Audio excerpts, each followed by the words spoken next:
Saya ke Masinton Pasar Ibu, PDIP.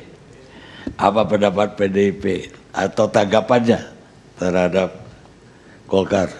Iya, jadi terima kasih Bang Karne. Apa tadi yang disampaikan Bang Nurdin Halid tadi itu malah sebaliknya saya tanggapin. Pertama kita melihat, saya sebagai PDI juga sebagai aktivis yang menentang otoritarianisme Orde Baru pada masa itu. Jadi pertama kita lihat proses kemunculan Orde Baru ini dulu. Proses kelahiran Orde Baru ini mendatangkan banyak traumatik. Ada diciptakan ada kita bilang pembantaian-pembantaian karena perbedaan sikap politik. Nah proses itu yang juga membidani kelahiran rejim Orde Baru. Nah bagaimana pertentangan blok barat dan timur pada masa itu. Itulah yang juga mengikuti konstelasi perubahan politik pada saat itu. Nah tentu kita melihat proses kelahiran Orde Baru ini, kita melihat Orde Baru ini sebagai sebuah sistem yang menciptakan ketakutan, menciptakan kesenjangan, menciptakan ketidakadilan, dan kemudian menciptakan penunggalan dalam segala aspek. Yang berbeda dengan rejim pasti dituduh pemberontak, ya, suara dibungkam, protes di penjara. Itu yang diciptakan oleh Orde Baru. Nah, berbicara Pak Harto di sini, kita bicara Soeharto sebagai sebuah sistem. Sistem yang diciptakan itu sistem yang sangat kolutif, koruptif, dan nepotis. Maka lahirlah istilah KKN. Kita melihat bahwa apa yang dibangun oleh Orde Baru memang kesemena-menaan, ketidakadilan. Kita bersuara itu pasti dibungkam. Protes pasti dipenjara. Di mana-mana penunggalan itu terjadi dari pusat hingga ke daerah, hingga ke desa-desa. Tidak ada yang namanya perbedaan-perbedaan diakomodir dalam sistem Orde Baru pada masa itu. Tapi tunggu dulu Pak Masinton. Kalau itu ya Pak Masinton ngomongin, itu kelanjutan aja dari Orde Lama. Orde Lama sama aja. Orde Baru itu bagi saya kelanjutan dari Orde Lama. Orde Lama pakai Dasakom, Orde Baru pakai Azas Tunggal. Dua-duanya sama. Tidak ada perbedaan pendapat, yang berbeda masuk penjara. Pemilu multi partai, Bung Karne. Iya, multi, tapi kemudian demokrasinya masih ada. Perdebatan politik itu perdebatan yang sangat dialektis, programatik. Beda dengan ketika pada masa Orde Baru dengan dia ciptakan ABG tadi, ABRI, birokrat, Golkar itu sebagai pilarnya. Jadi nggak guna heran kalau Golkar mencalonkan Pak Harto, dan pada masa reformasi ini dalam momen-momen tertentu selalu dimunculkan. Saya khawatir nanti ini cuman PHP aja buat Pak Harto yang udah almarhum kan gitu. Nggak terrealisasi. Nah, artinya sangat berbeda situasi politik pada era sebelumnya dengan era sebelumnya Pak Masinton. Semua DPR konstituante dibubarin, dibentuk DPR GR. Semua anggota DPR diangkat. MPR dibubarin jadi MPRS. Juga semua diangkat. Dan semuanya memilih Presiden Soekarno seumur hidup. Jadi kalau saya, tapi warisannya itu diterima oleh perbedaan ide tidak dipenjara masa itu. Politisi yang masuk penjara zaman Pak Bung Karno gak tanggung-tanggung banyak. Iya, dalam sampai seharian pun dalam mati di penjara. Dalam konteks ini Bang Karni, yang dituduh mengganggu stabilitas kontra revolusi itu yang disebut itu, kontrap itu kan gitu. Nah, ini dalam situasi normal ya, semua itu diciptakan serba tunggal. Yang berbeda dengan itu pasti disingkirkan. Dan kemudian partai-partai politik juga pada masa itu ada dua partai politik, PDI dan P3 itu memang diciptakan karena ada sospol di daerah-daerah itu yang dikendalikan oleh ABRI. Nah, berangkat dari desa untuk pemilihan itu apa segala macam pasti atas persetujuan kasospolnya. Nah, politik kita dikendalikan yang namanya sospol yang di bawah kendali ABRI itu. Nah, ini yang tidak memberikan ruang apapun buat masyarakat. Setiap aktivitas masyarakat yang ingin protes selalu diawasi, dimata-matain. Dan itu tidak terjadi. Ada protes seperti kayak sekarang.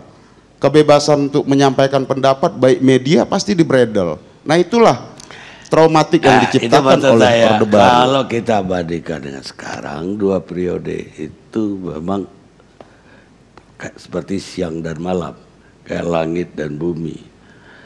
Zaman Orde Lama, media ini beredar nggak tanggung-tanggung, sapu habis. Orde Baru, sapu habis. Baru setelah reformasi, media itu boleh hidup. Nah ini kita bicara tentang dalam sistem reformasi sekarang, tentu kita harus tinggalkan ini. Demokrasi itu dia mensyaratkan adanya perbedaan pendapat, adanya penghargaan atas kemanusiaan. Nah ini yang harus juga kita dorong maju. Nah kalau kita lihat sekarang, apa yang tadi disampaikan Pak Nurdin Halid, bahwa ada proses pembangunan yang saya rasa tingkat pembangunan yang diciptakan rejim itu dengan fase 32 tahun tidak berbanding apa-apa. Bukan kita meniadakan pembangunan tadi, tapi bagaimana warisan yang diciptakan oleh rejim Orde Baru, sistem yang korup itu ya sampai sekarang itu masih kita warisi dan belum mampu kita bongkar. Nah maka warisan ini yang harus kita bongkar dengan semangat reformasi dan demokrasi yang telah kita perjuangkan. Nah kemudian dalam aspek ketidakadilan hukum, nah ini bentuk warisan dari yang diciptakan dalam sistem masa Orde Baru itu. Semuanya bisa dibeli, Bang Karni. Dengan sistem yang tertutup, korupsinya luar biasa, ketidakadilannya juga di mana-mana, dan rakyat nggak bisa apa-apa pada masa itu. Nah, dalam sistem reformasi dan demokrasi ini, itulah yang harus kita perjuangkan. Apapun, kita tentu tidak bisa beranjak mundur. Ini harus kita bawa maju dengan dinamikanya, dan semuanya kita arahkan pada proses demokrasi. Pancasila itu saya rasa kita semua mengaminin itu, Bang. Nah, bukan berarti atas nama Pancasila semua dulu diberangus, semua atas nama Pancasila. Apakah Pancasila mensyaratkan pemberangusan terhadap perbedaan-perbedaan? Tidak, karena demokrasi dalam Pancasila itu dia menghargai keadilan, menghargai kemanusiaan dan persatuan itu tadi. Jadi bagi kita hari ini adalah bagaimana konsolidasi demokrasi ini terbangun terus. Jangan sampai berpikir mundur ke belakang. Apa kalau kita beri pahlawan nasional ke Pak Harto itu mundur ke belakang? Begini Bang, tentu kita harus semua menghormati pemimpin kita. Terlepas apapun, saya berbeda secara politik dengan Pak Harto, tapi kita harus hormati pemimpin kita. Dan tidak penolakan buat Pak Harto bukan karena dilandasi dendam, tapi kita melihat keobjektivitasan kita memandang sejarah ini. Kita melihat umpama tidak semua presiden di dunia ini memperoleh gelar pahlawan. Ya. Jadi pemberian gelar pahlawan itu harus berdasarkan sisi keadilan, sisi kemanusiaan, keobjektifan dan kehati-hatian.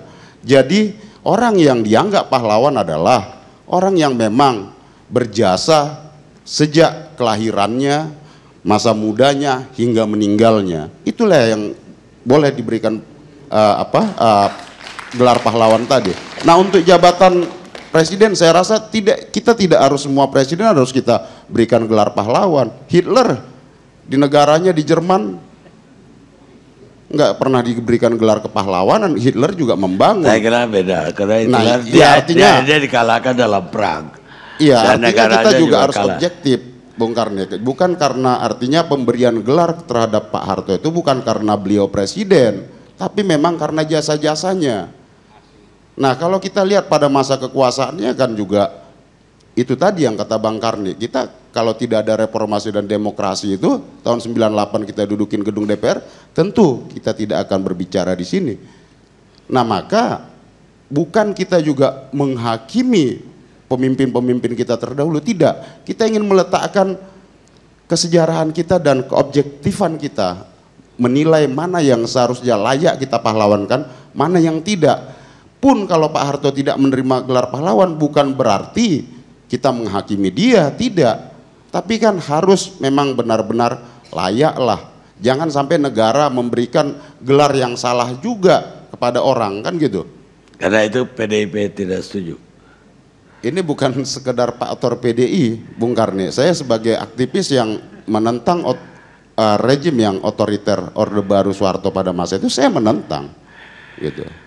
Nah tentu kalau dalam aspek PDI Perjuangan itu mendorong prinsip-prinsip kebersamaan, kegotong royongan itu yang Ekasila itu. Seperti dikatakan Pak Nurdin tadi.